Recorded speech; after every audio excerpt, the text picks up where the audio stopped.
Good evening, ladies and gentlemen. My name is Joe Nagy, and welcome to Politics in the Pub and the discussion, Islamophobia in Australia, the politics of race hate in neoliberal Australia. We are privileged to have expert speakers on this subject. Dr. YASSIR MORSI, further to his side there, is a postdoctoral research fellow, Division of Education, Arts and Social Sciences at the University of South Australia. His main area of research is the critical analysis of contemporary racism and Islamophobia. He examines the struggles facing Muslim minorities living in a secular, post-colonial, and liberal West society. Thank you for the organisers for having me. I'd like also to recognise original owners of the land. I might try something a little bit different tact here, rather than work my way through conceptualising and defining Islamophobia, and give you a little bit about the experiences of what it may mean to be a Muslim Australian living in Australia in these times, and how Islamophobia has, in a sense, both shaped my capacity to speak, but also shaped my experiences with fellow Muslims, fellow Australians, and my work environment. In a sense, a little bit of a background about me. I actually went into academia after September 11. I was a failed architectural draftsman up until that point, and I had no choice but to learn how to be political. I needed to learn how to answer questions that I did not have answers to, such as why do people fly planes into buildings? I had to answer questions about my religion, its texts, and its book that I had never spent time understanding and studying. I was put before a spotlight, in a sense, to be a spokesperson to that which, in a sense, I couldn't speak for. My background is Egyptian. I was born in the UK. I came to Australia when I was around 10. I've never really lived in a Muslim country. I've lived in the quote-unquote West for as long as I can remember. My Arabic is absolutely atrocious. I struggle daily with religion. I have my ups and my downs and so forth. And I went back to study precisely because I've often said this. It's very hard to be of my generation and not be political. And what I want to kind of introduce in this discussion is to talk about that type of impact on my generation. I have to be wary. I cannot speak for the complexities of the Muslim community, but I can try and give a snapshot of my experience. And what I want to do, essentially, to borrow a few phrases here, I mean, so much of our understanding of racism and Islamophobia is dependent on an image of the racist, and an image of the Islamophobe, on a Tony Abbott or a conservative, which may well be, and there's benefit to it.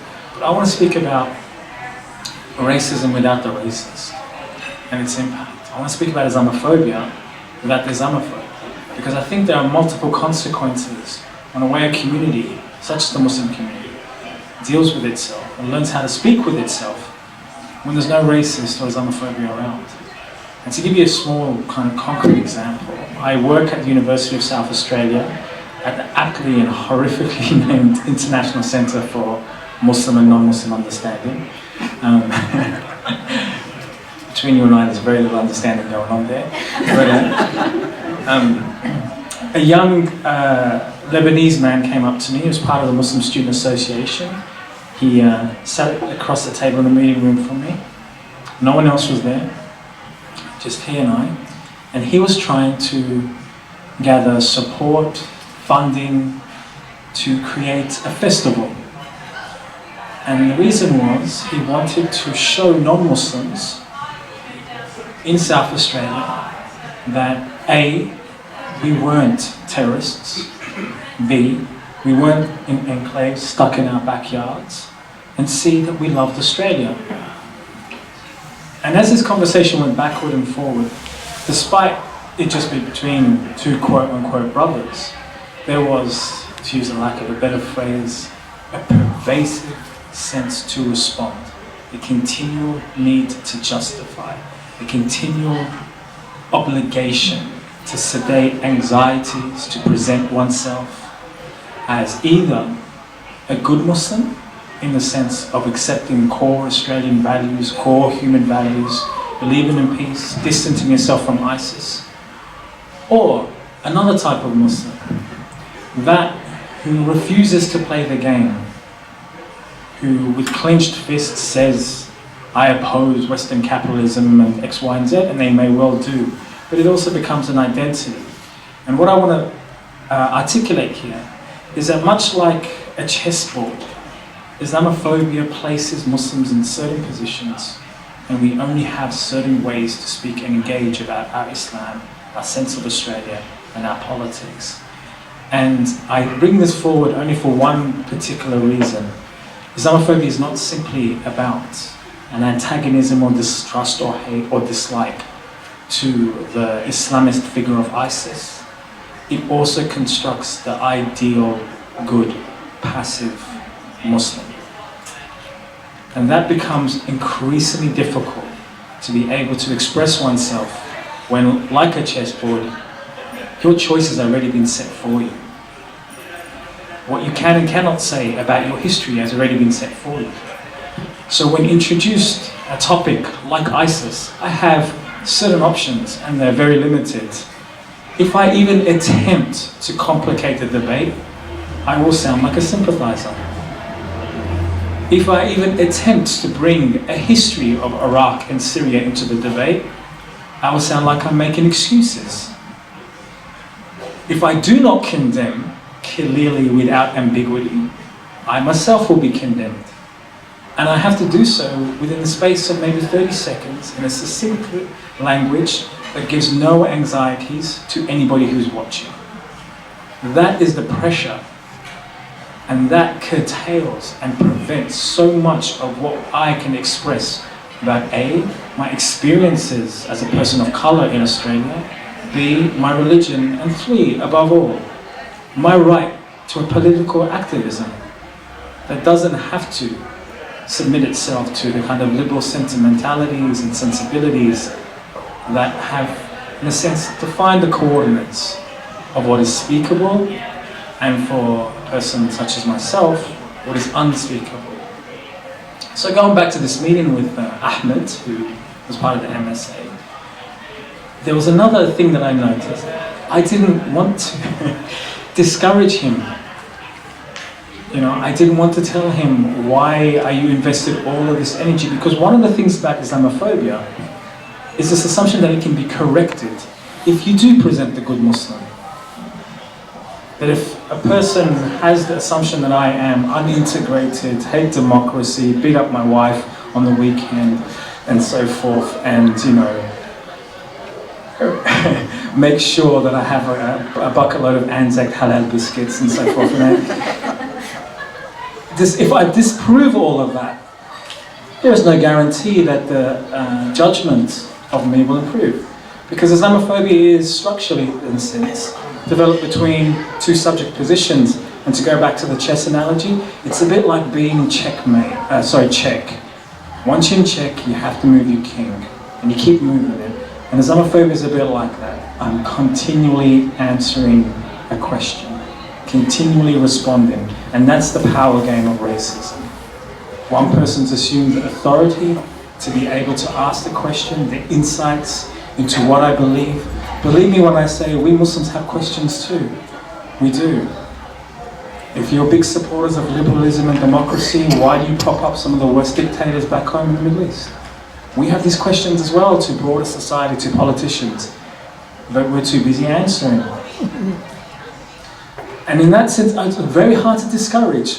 So in a political environment with Muslims, without there being a single quote unquote classical stereotypical Islamophobe, the consequences and the pressures, the psychologies at play are massive, and there's internal bickering and fighting, and identities are constructed vis-a-vis this attempt to rescue something, a dignity, rescue an attempt of a voice. And it's that kind of unhealthy environment that Islamophobia reaps in ways that go beyond both sides of the debate, those who are Islamophobes and those who are anti-Islamophobia. I want to put it this way. So much of our anti-racism is premised on the idea that we must correct people's perceptions, correct their facts. I think anti-racism, broadly speaking, who have all been impacted by it, all people of colours, has to begin with empowering those affected by it. It is not, forgive my phrase of language, about playing therapist to the white middle class and making sure that their anxieties don't go too high. It is about empowering a young set of people to recognise that they have a right to a voice. And our job collectively is to make sure that when they do air that voice, they're not punished for it, constructed into convenient stereotypes for it, and ultimately silenced for it. And I kind of want to bring this back to the debate about free speech, because it was with great interest that I listened to this debate about whether or not, I mean, look, all of you here, I don't need to repeat it, all of you here know so much of the kind of Orientalist imagination. The Muslim, by virtue of being Muslim, is against every liberal value imaginable. We can't handle free speech and so forth. Yeah, we will shoot you for it. Okay. Do not portray the Prophet, do not say this and so forth. The thing about speech was, I mean, in this debate, the question that continually returned to me was, okay, freedom, yes, because freedom, I'll tell you now, it benefits me and somebody who has endured 10 years of constantly self-censoring what they can say out of sheer pressure or saying the wrong thing, yeah? Yes, freedom, yes, but for who and for what purpose? And when freedom gets used, as democracy gets used, as a way to say what is civilized and against what's uncivilized, then the question is about what's freedom's capacity here?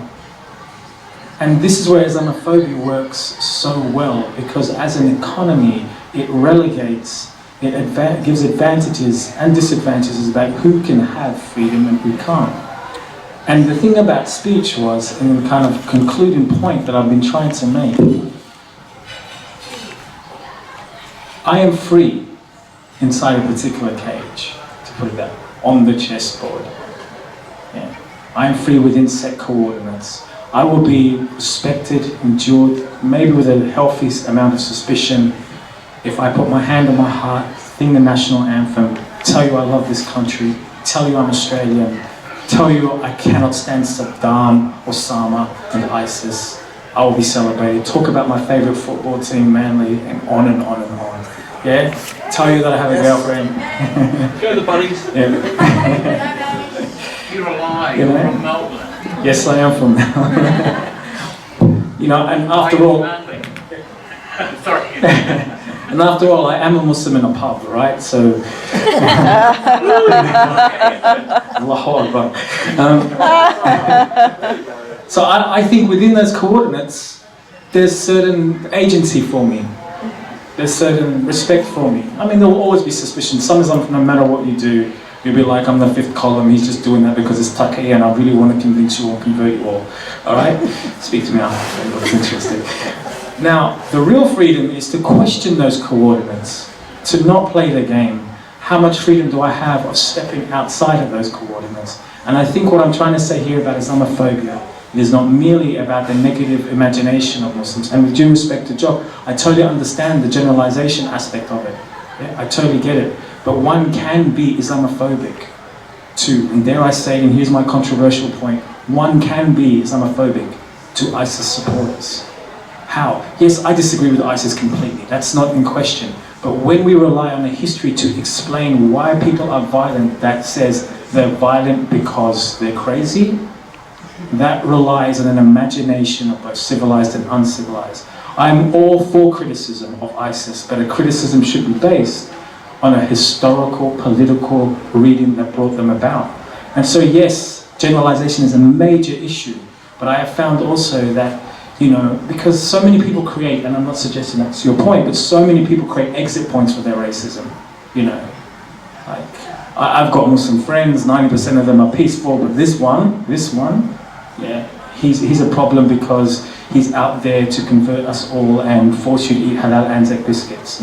And just because you make the exception does not mean that the narrative that we use can also be Islamophobic. And on that point, that's all I wish to say. That Islamophobia, a bit like a discourse, an ontology that allows us to say certain things, kind of objectivity, if you will, also constructs both good, bad, and everything but it's allowed within that coordinates. And the real test is to go back to that freedom of speech, to ask the question, freedom for who? And whether or not people of colour and Muslims in this particular environment can question those coordinates without being severely punished for it. Thank you for your time.